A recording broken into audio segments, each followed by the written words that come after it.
KJ방송 시청자 여러분 안녕하십니까. 날씨가 따뜻해지더니 또 쌀쌀합니다. 감기에 조심하시기를 바라겠습니다. 오늘 시간에는 한국사회 일부에서 공자는 한국인이다, 심지어 공자는 재외동포다, 이런 주장을 하는 사람들이 있습니다.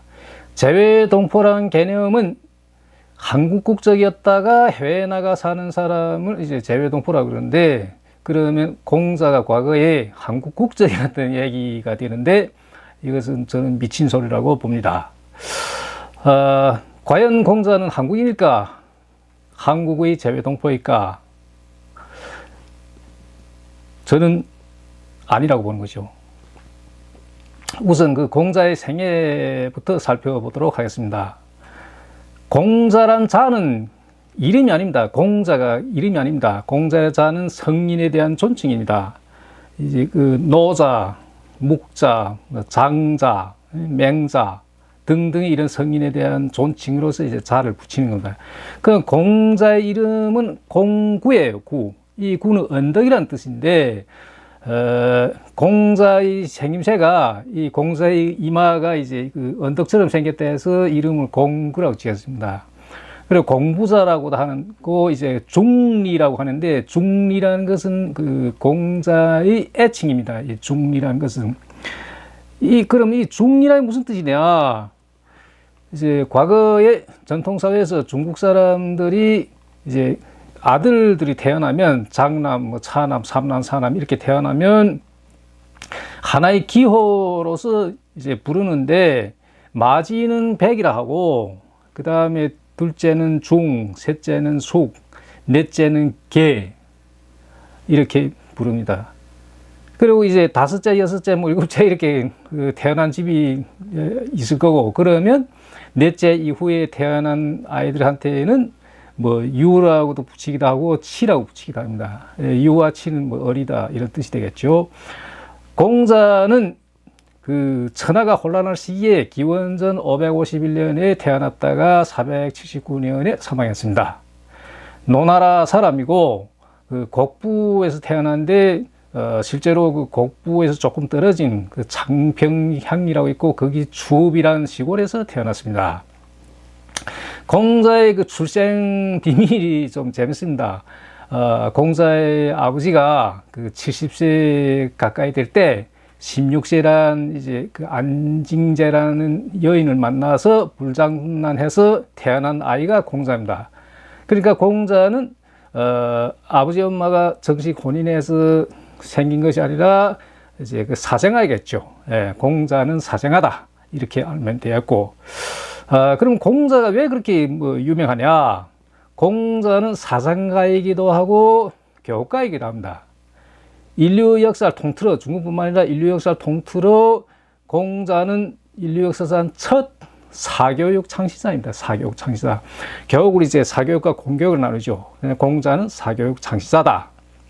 그리고 공자는 유교의 창시자다.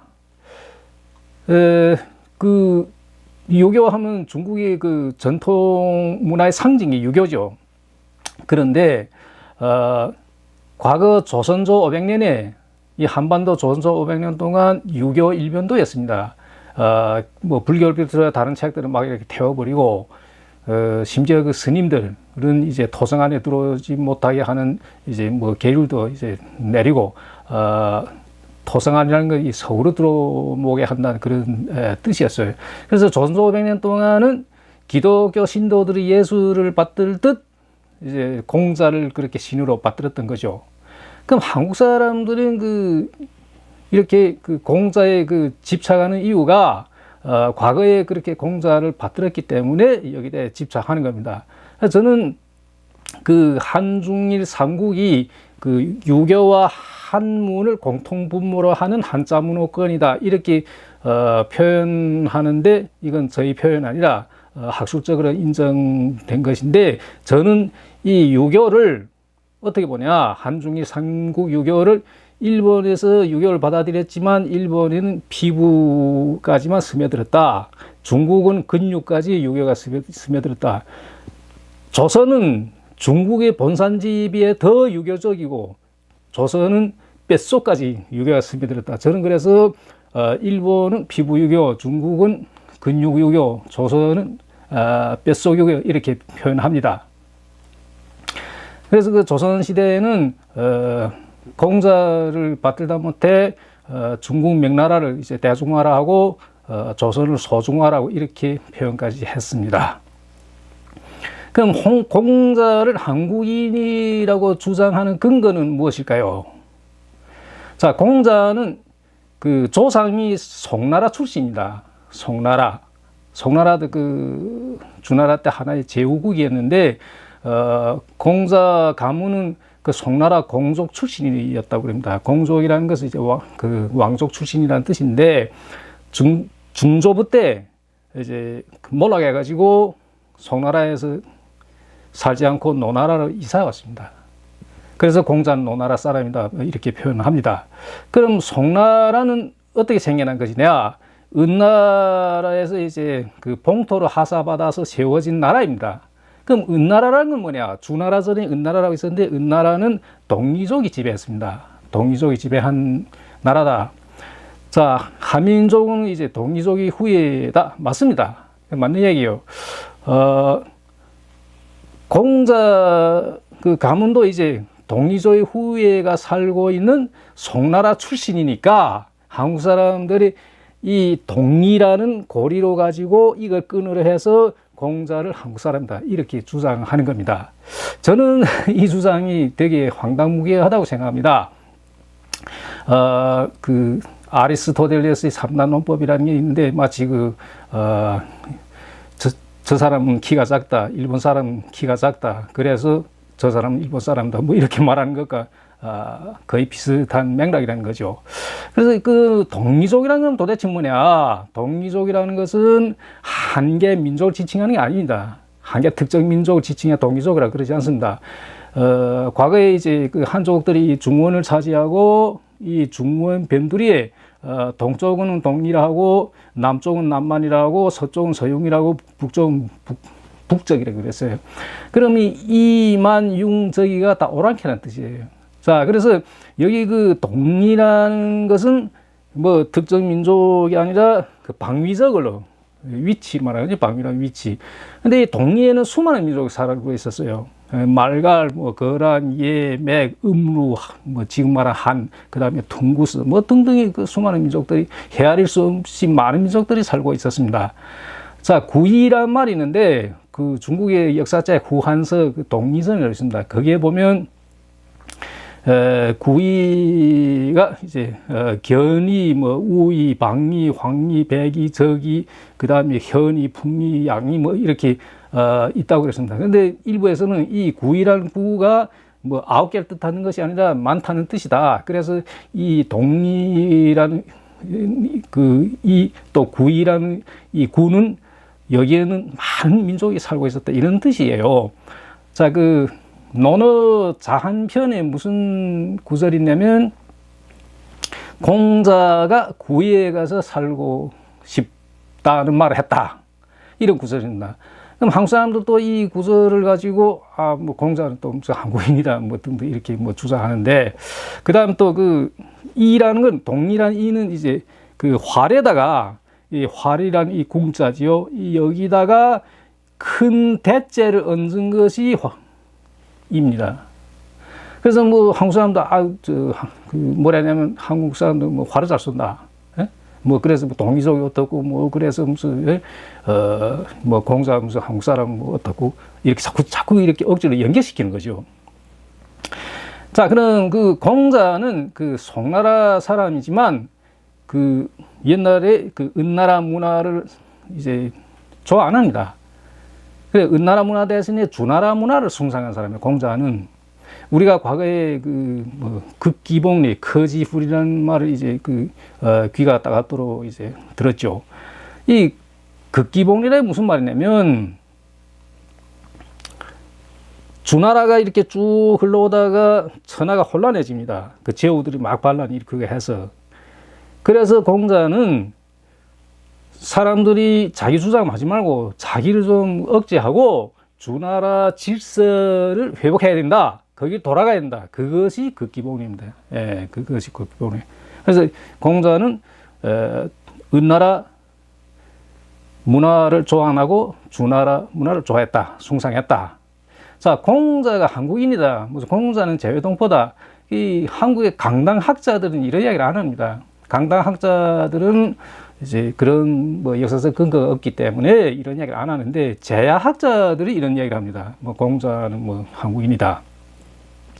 그 한국의 당군의 실존 인물이라는 책이 있습니다. 그 강씨라는 사람이 쓴 건데 제가 다 읽어봤어요. 거기에 이제 최치원이라는 분이 쓴 난랑 비서문이라는 게 있습니다. 그 최치원이라는 이분은 신라 말기에 당나라 유학 갔다가 이제 돌아와서 관료도 하고 하는데, 이분은 유명한 학자입니다. 그 난랑 비서문의 이름만 나와요. 노사구, 주주사 이름만 나와요. 근데 이게 그 당군 실존 인물이라는 책을 쓴 이 강씨라는 사람이 이 노사구라니 무슨 뜻인 건 몰라가지고 뭐 노나라 사 떴고 구가 떴고 뭐 한참 해석했는데 뭐 이게 뭔 뜻인지 제가 아무리 봐도 모르겠더라고요. 왜 이렇게 해석할까? 이 노사구라는 말은 공자입니다. 공자. 공자는 한때 노나라에서 잠깐 사구 관직을 맡은 적이 있습니다. 이 사구 관직이라는 뭐냐? 오늘날 말하면 법무부 장관직과 비슷한 겁니다. 잠깐 그거 맡은 적이 있었어요. 그래서 그 최치원이라는 사람은 이 공자를 하지 않고 뭐 공자 성인으로 본 것이 아니라 일개 노나라의 장관 법무부 장관이었을 뿐이다, 뭐 이런 주장을 한 거죠. 근데 이 강씨라는 분은 이게 무슨 공자를 지칭하는 걸 몰라가지고 이렇게 붙여 저렇게 붙여 답이 없는 거죠. 그 다음에 주수사란 말이 있는데, 이 주수사라는 것은 주나라 무슨 그대를, 글자 그대를 이 사람 번역하다 보니까 주나라 기둥 뭐 역사 지금 이렇게 번역하는데, 이 주수사라는 건 노자를 말하는 노자. 그럼 노자를 왜 주수사라냐? 당시에 이제 그 관직이 두 가지만 있었습니다. 제사를 받드는 무관, 그 무속이라는 무당이나 무관. 그 다음에 사람 일을 관장하는 사. 그래서 무관하고 사관, 이 두 가지 관직밖에 없었습니다. 근데 노자는 무관이 아닌 사관이었죠. 사람 일을 관장하는 사관이었는데, 주나라에서는 으뜸가는 그런 이제 일을 했다, 그런 뜻에서 이제 기둥주자를 쓴 겁니다. 예. 그래서 이 주주사라는 노자를 지칭하는 말인데, 이 강씨라는 사람 이게 도대체 무슨 뜻인 거 몰라가지고 뭐 이렇게 뭐 해석하고 저렇게 해석에 답이 없는 거죠. 그래서 재학자들이 심지어 무슨 이 노사구가 공자를 지칭하고, 그 다음에 주사가 노자를 지칭하는 이런 말도 모르면서 그냥 억지로 갖다 이거 붙이고 저거 붙이고 해가지고 엉뚱한 주장하는 거죠. 그래서 저는 그 공자를 뭐 한국 사람이다, 재외동포다 이렇게 주장하는 사람들은 이 당군의 실존 인물한 책을 쓴 이 강씨처럼 실력이 떨어진 사람들, 역사를 제대로 모르는 사람들, 이런 사람들이 이제 그 공자를 한국 사람이라고 주장하는 거죠. 그래서 이 공자를 한국인이라는 이런 주장은 이건 학문이 아닙니다. 이거 학문이 아닌. 이건 억측이고 이건 궤변이에요. 그래서 저는 이 공자는 한국인이다, 공자는 재외동포다, 이 주장은 미친 소리라고 이제 말하는 거죠. 다음 시간에는 자기네 역사서조차 이제 버대고 제대로 못하는, 무슨 뜻이냐면 한국에는 주요한 역사서가 두 가지가 있습니다. 삼국 사기하고 삼국 유사. 이것이 삼국 유사인데, 제가 그 책이 이렇게 뭐 망가질 정도로 이제 뭐 연구했는데, 이 역사책을 한국에서 아직도 제대로 보내 못해서 여기에 담긴 한민족의 주체성과 정체성을 제대로 끄집어내지 못합니다. 그래서 이와 관련해서 다음 시간에 뭐 얘기해 보도록 하겠습니다. 많은 시청 바라겠습니다. 감사합니다.